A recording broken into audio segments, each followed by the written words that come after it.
Alright, hello and welcome. Today is the technical tutorial on how to set up the OrangePi Zero with the NAS expansion board into a headless standalone NAS on your network.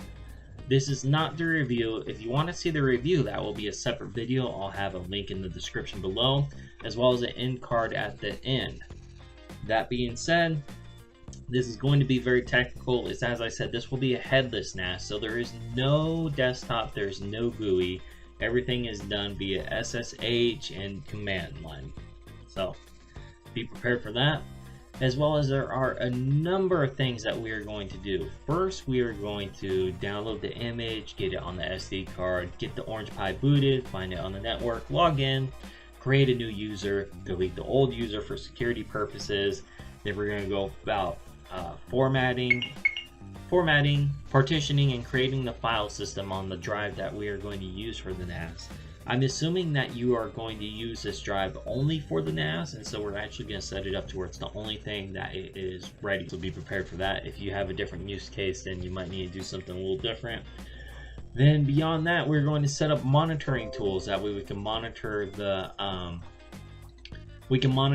the status of the hard drive, make sure that it is healthy, and if it starts to fail, actually send us an email. So we will have to set up email as well on our server. Beyond that, status and email, we'll just do a couple simple benchmarks to see how it performs, and from there we'll be rocking and rolling.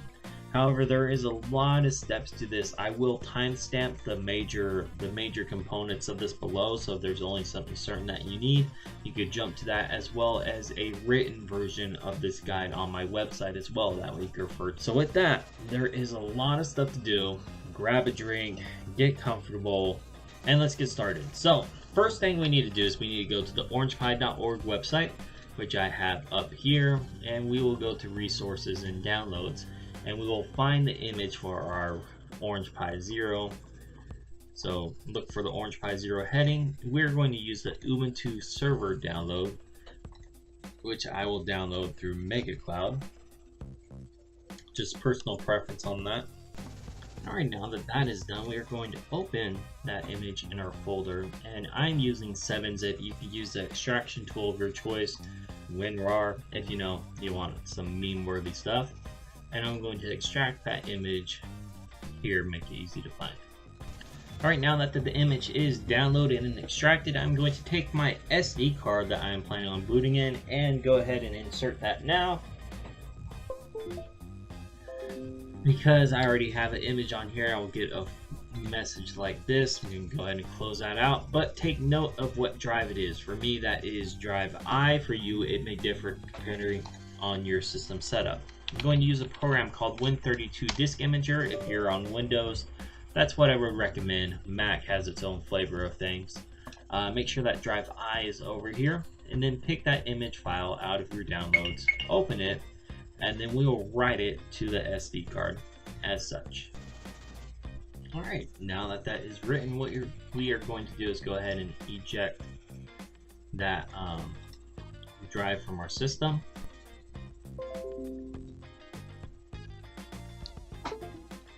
From there, insert the SD card into your OrangePi NAS and get it booted up. Something to note of importance here is have the OrangePi in the configuration that you want to keep it as a NAS, meaning how your hard drive is set up and connected, whether it's the mSATA, SATA with external power, SATA with the power coming off the board. However you want it set up, do that now, get it solidified. The reason being is that the way that the board interfaces with the OrangePi, it's through a USB bus, and so it's plug and play operable, which unfortunately with Linux means that if you unplug that hard drive, or if you plug another hard drive into it, you can actually change your mount points, which will break your Samba shards and so on and so forth. So make sure you have that solidified the way that you want it to be, and then go ahead and start her up, and we'll go from there. After giving your OrangePi a few moments to boot up, what you need to do is you need to find the IP address of your OrangePi. I recommend just looking in your router for the IP addresses that are assigned to everything. Here, if I see I have an OrangePi assigned at 192.168.2.115. So that's probably it. From there, what we're going to do is we're going to use the SSH program to log into the OrangePi. For Windows, the generic choice is always PuTTY. Mac has its own deal. Any SSH client should work. Of course, I'll be using PuTTY. So, port 22 is always the general port for SSH, unless your device, for some reason, is set up differently. Again, we'll just put in our IP address 192.168.2.115 it was, and try to open her up. Now, I've noticed that my OrangePi, whether it's because of the SS or the SD card or whatnot, actually takes quite a while to boot up. So if you see this connection refused, but you know you have the right IP address and you know you have the right port, just wait a moment, come back, try it again, you'll probably get it. Let's give her another whirl. And there we go. Once you have that login as, then you know that you are right. Alright, so the initial login for the OrangePi is just OrangePi with the password as OrangePi. Ta-da! The first thing you'll want to do is you'll want to resize your file system. The reason for this is because when you write the image to the SD card, basically it only takes up as much of the SD card as that image is. It's for this, I think it's right around 1 gig. And so if you want to be able to use the rest of the space on that SD card, you need to resize your file system. This will be important because we're actually going to put other packages onto there as part of our tutorial. So that's the first thing you want to do. Sudo fs resize. Use your sudo password, which for now is OrangePi, and let that work its magic. Yes. Alright, so that was quick. However, to get it to take effect, we have to reboot, which is just sudo reboot, but will take a while. So you'll see the connection will get closed. Let me get rid of this PuTTY. So you'll see your connection's closed. Click OK, go ahead and close out, and then you're going to want to give it about 5 minutes for the OrangePi NAS to reboot. Come back, we'll get started again. Log back in as OrangePi and OrangePi. So our next step is to actually update Linux. This is, very common when you have a new install. It's pretty simple. Sudo apt get update. And put in your sudo password and let it run.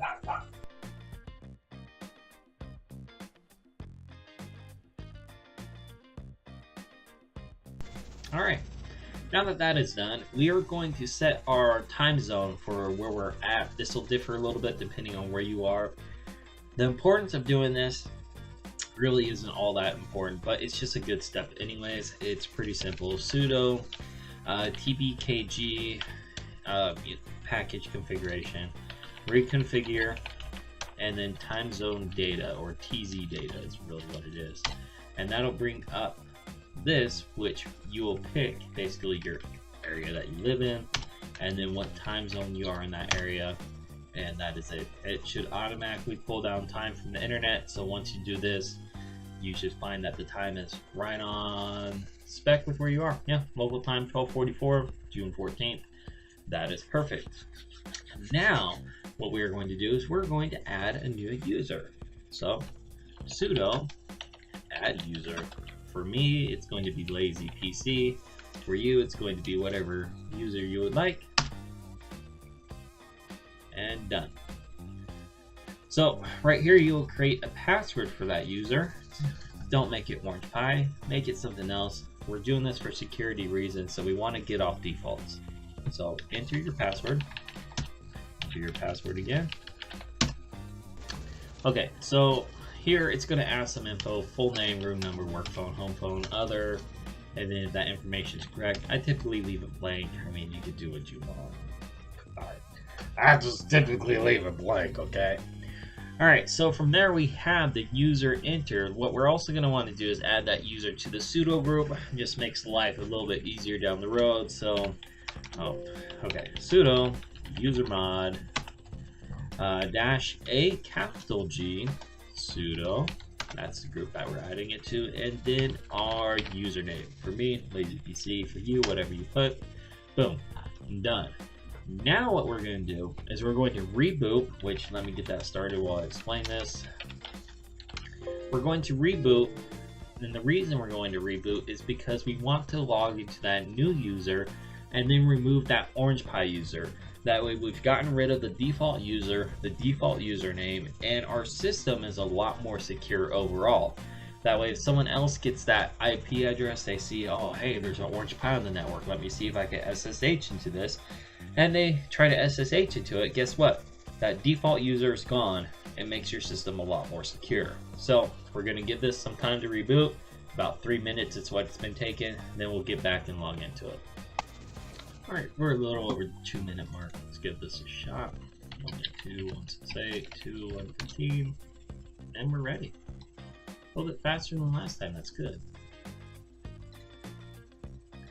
Alright, so this time you want to make sure that you log in as your new user. If you log in as your old user, you actually need to go back and reboot and then relog. The reason being is we're about to delete the OrangePi user, but if you log into it, it will have processes associated to that user, and you could go in and kill those processes, but that's a little complicated, so I would just say reboot, make sure you log in as your new user. So to delete that default user, pretty simple, sudo del user OrangePi, and then sudo password. You're done. You could try to delete the OrangePi group, but because the OrangePi group has no more members, it's typically deleted.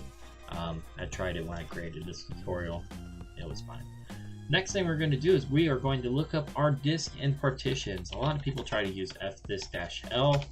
However, you'll see for whatever reason it's not doing anything on this, so we are going to just list block the devices, ls block, and that will show us our devices. Now, I actually have a number of hard drives plugged into here, and there is a reason for that I will explain to you. It's because I wanted to show how devices would be shown up on here. So I have 3 hard drives. I have a hard drive that's just USB, that's plugged into the main OrangePi board. Then I have on the expansion NAS board an mSATA drive that's about 60 gigs I think, and then a 1.5 terabyte hard drive. So if we look, we can see that SDA is mounted at media/USB 0. When you use that USB port on the OrangePi Zero with this server running, that's typically how it gets mounted. And then you'll notice that you have device SDB and SDC, which that 60 gigabyte drive is SDB and that 1.5 terabyte drive is SDC. Now, if you remember when I told you that you actually want to have this set up correctly for when you're going to do it, that you want to have this set up correctly, it's because that flash drive that I have at USB 0, when I remove this and reboot this, more than likely that 60 gig drive will be SDA and the 1.5 terabyte will be SDB. So I'm actually going to remove that drive, reboot this, that way everything's mounted the way I want it to, because those are the 2 drives I'm actually going to leave intact, is that 60 gigabyte flash drive and that 1.5 terabyte hard drive. So no, I'll go through the tutorial as it is and I'll just redo it later. So take note of that. I'm actually going to create a share on SDC, that 1.5 terabyte drive, and SDB and SDA are just going to be there for benchmarking later on. So first thing we need to do is we need to partition our disk with whatever partitioning standard that we're going to use, whether it's GBT, GBR, or MS-DOS partition, and that will actually destroy all the data. Well, it'll destroy the partitions, which is like a quick way of destroying data. You could recover it if you really want to. So SDC there is going to be the drive that I want to use for NAS. So I'm going to do sudo parted SDC. No, well, okay. I gotta do /dev/SDC because that's just how you do it. /dev/SDC, and Then we do it. Okay, make label GPT general partitioning. Boom. Give that a moment.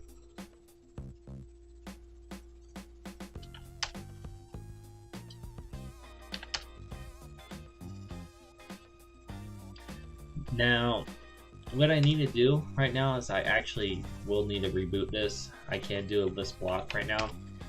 Oh, LSP, okay. And we can see that that SDC is still mounted at that media-SDC1, which isn't going to be correct. And that's the reason I need to boot. So, sudo reboot. See you guys in 3 minutes. Alright, let's check on this. 192.168.2.115. Nope. Yes. Almost thought I wasn't going to happen for them. I'm doing the network transfer, though, so that's probably why. Alright, so let's log back in.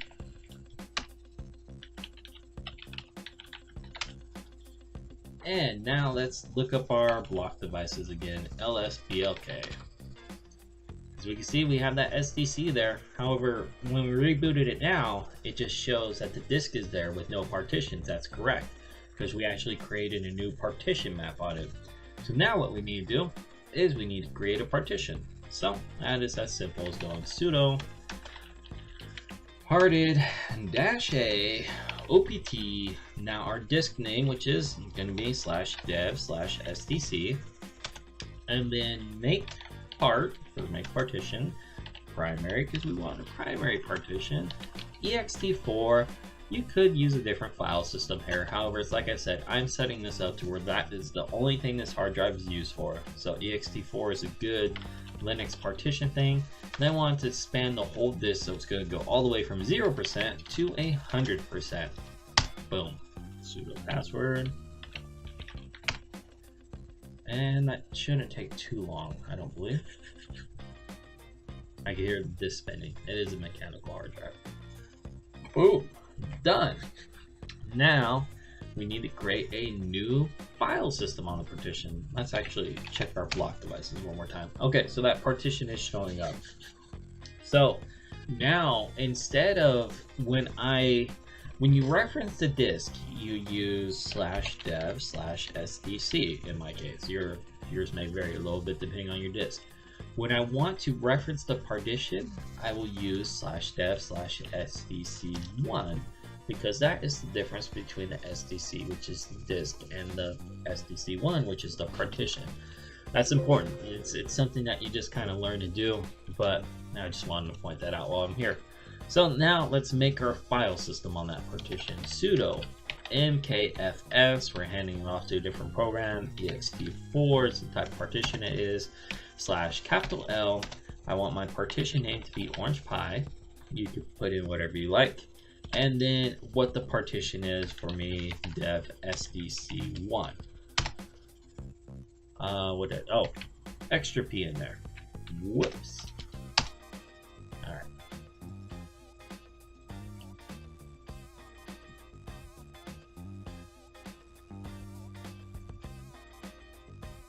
That's a very noisy drive. That actually might be important later when we're doing smart stuff, because this drive actually is suspect. That's why I haven't used it in such a long time. Alright, now that that is done, okay, just so you know as well, if you errored out here and your partition was mounted, let's see it, like it's not mounted right now and it wasn't mounted before, but if your partition somehow becomes mounted when you try to put a file system on there, and that's the error that you get, what you'll do is you'll do umount. For me, it would be dev sdc1. For you, whatever it is, and that unmounts that partition to where you could create the file system. Right now, I want to mount it, but I want it to be automatically mounted how the system's going to mount it when it boots up. So to do that, I'll reboot it. See you in 3 minutes. But get logged back in. Alright. So, our next step is to go ahead and set up a share on that brand new file system that we created. To do that, what we're going to use Samba. Samba is a Linux service or Linux package that sets up file and printer sharing between Linux and Windows. We're only to use the file sharing part of it, but that is what it does. To install Samba is very easy. Sudo apt/get install Samba. You don't have to capitalize it. Oh, I shouldn't have said that. Okay, yes.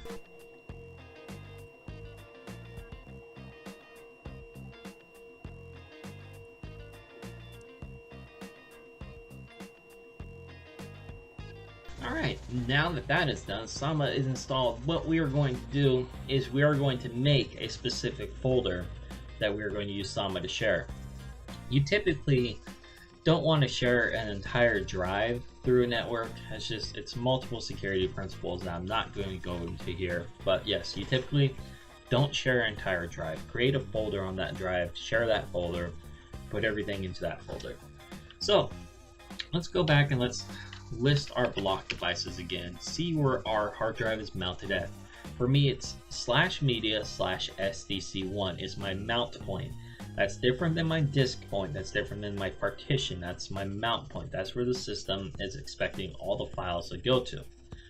So, we are going to, I don't know if you have to do this as a sudo, let's try it without it.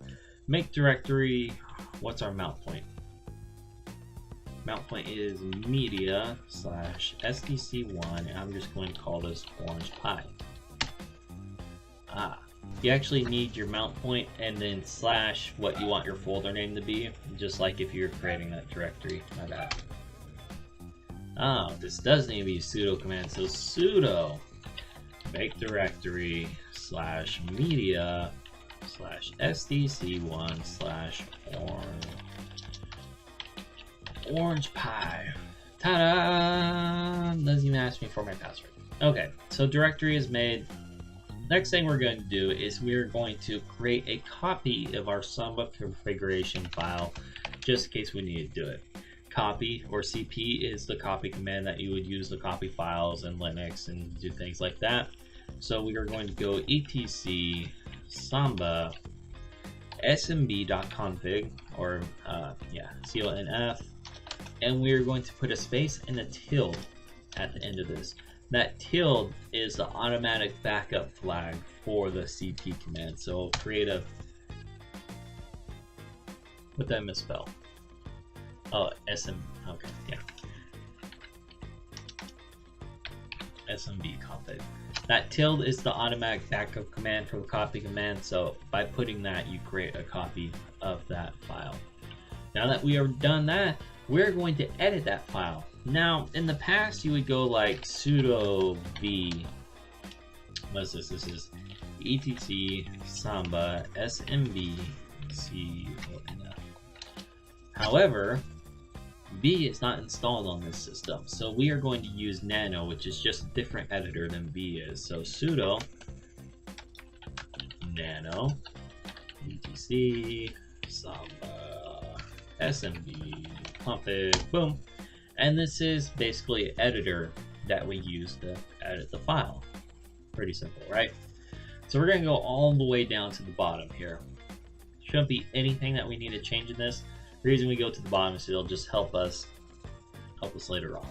What we're going to do is we are going to do a bracket OrangePi, because that's what our folder is going to be called.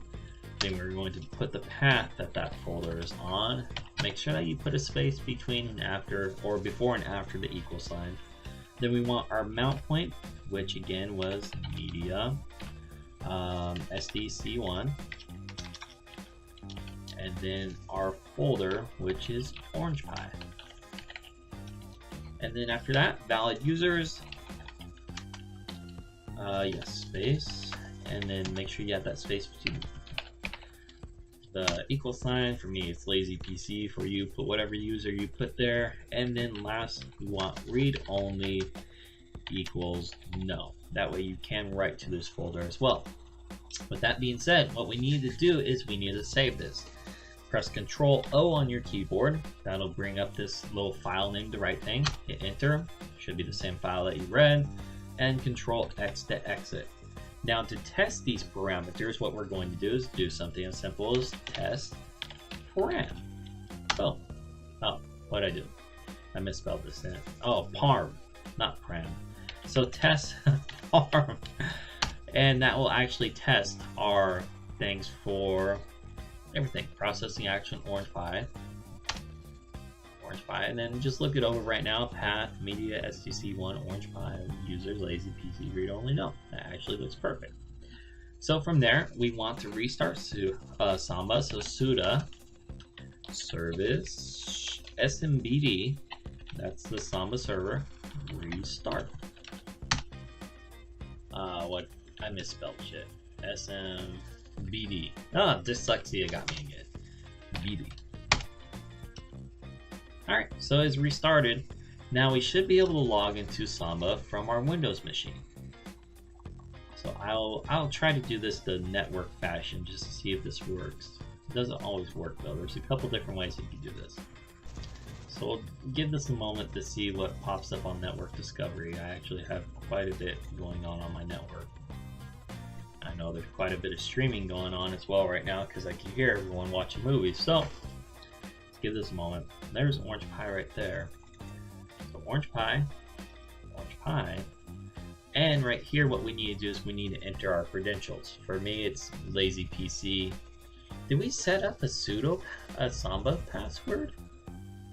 I don't think we did. Uh-oh. Okay, I'm going to cancel this right now. There is a key that I should have done before that we need to do now. Again, security-wise, we need to secure our stuff. And so what we actually need to do is we need to create a password for Samba. Now, that's pretty simple. Feel free to do this first instead of later. Sudo smb password, yes, -a, and then our username, lazy PC for me, for you, put whatever you like, and go ahead and put in your smb password. The reason you need to do this here is because your Samba password is actually stored separately from your Unix password. And so we need to make sure it's added. And then once that's done, I'm going to go ahead and restart Samba again. So service smbd restart. Okay. Now let's go find that share. OrangePi. It's actually just popping up. Probably because I've done this before. So normally it would pop up with that box that we had before, and you would enter your credentials there. Feel free to check that remember my credential box, because that will just make things faster in the future. And let's try to copy a file over to here. And you can see that we can't do that, which probably means that we don't have the permissions to do that in Samba. So what we are going to do is we're going to go fix our permissions right now. And the way that we do that is we do a chmod command. So sudo chmod 777 is just all permissions. It means you can do everything, read, write, archive, all that crap. So that's a good place to start until you learn it more. And then we want our mount point or our folder, which for me is media STC1 OrangePi. Now that that's done, let's go see if we can copy to that folder again. OrangePi, and there we go. That fixed it. So there's an example of fixing permissions, actually fixing a share. And let's see if we can play this over the network.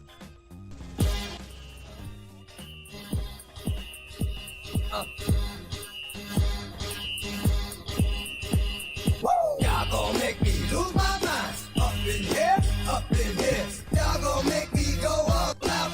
Alright, I think you get the point of that. And as you can see, that actually played over the network. However, that clip really isn't anything. So let's look at what speed we are getting. We are getting actually a slower speed than I got last time. I wonder if that has to do with this hard drive that I have in here. It's a 5400 RPM hard drive. However, it's a 1.5 terabyte that came out of a Seagate external hard drive enclosure. The enclosure or the cable actually stopped working, and this has literally been sitting in my bin for a very long time now. And I can hear that thing, and it doesn't really sound the greatest. So Samba is set up. However, you could stop here, but do you want to stop here? What if this hard drive is bad? It's like I said, the hard drive that I'm using is a used hard drive. So what if we want to monitor this hard drive and be alerted if something's going wrong? Well, in that case, welcome to part 2, because I got a feeling now I'm going to split this in a couple parts here. And we are going to set up monitoring on this hard drive.